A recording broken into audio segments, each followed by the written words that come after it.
back to my YouTube channel. It's me again, Mia. So for this video ay magluluto tayo ng mango ice candy.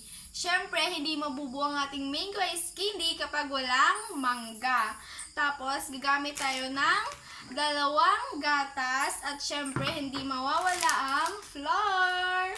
Let's go! So, lagyan natin yung flour dito sa kawali.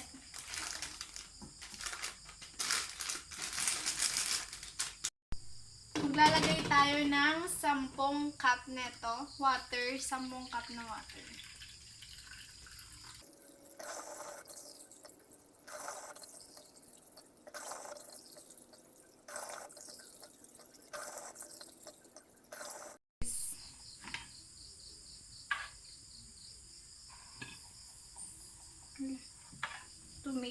Tumigas. Dapat haluin natin ng mabuti para hindi siya magbilog-bilog.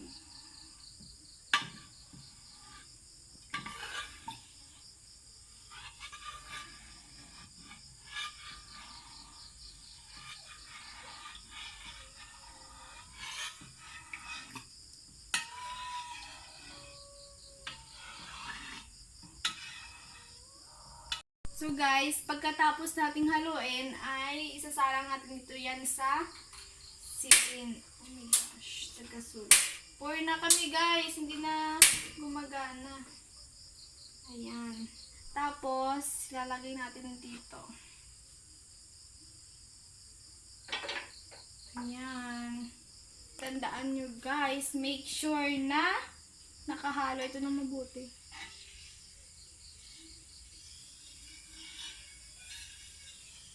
Dapat maging maingat tayo, baka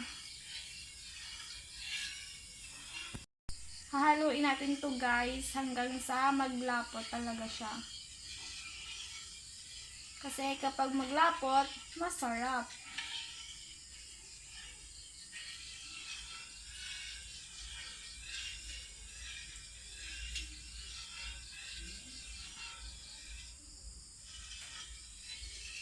Kapag malapot na ang ating flour, ay ilagay natin yung gatas.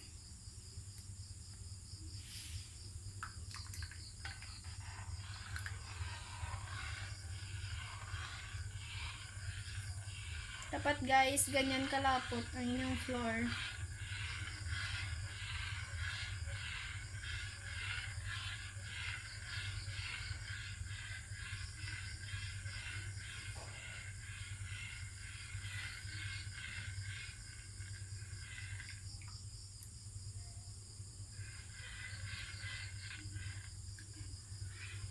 Sunod natin ang kondensada.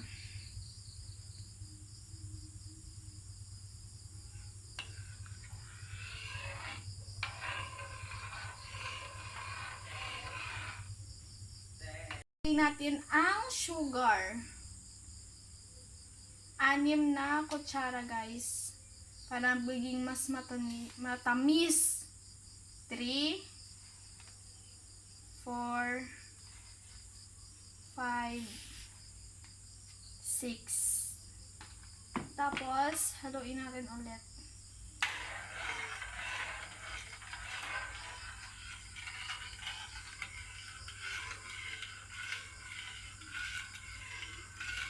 Mangga. Dapat, kapag gumagawa kayo ng mangga, ay yung lutong-luto na talaga guys.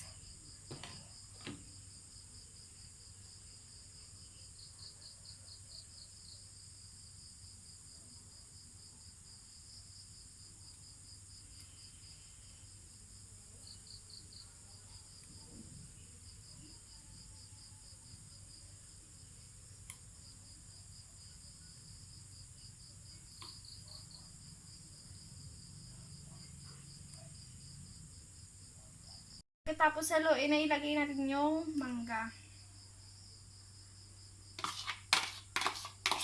Naglalaway kayo, no?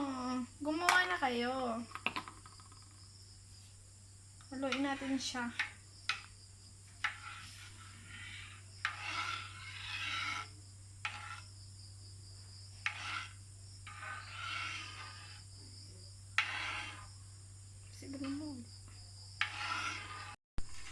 na guys yung ating finished product ng mango ice candy. Yan. Sobrang sarap na to guys. Sino ang gustong mag-order ng aming ice candy ay free delivery. Ako ang magdi-deliver sa inyo. Ngayon ay gagawa ko ng ice candy.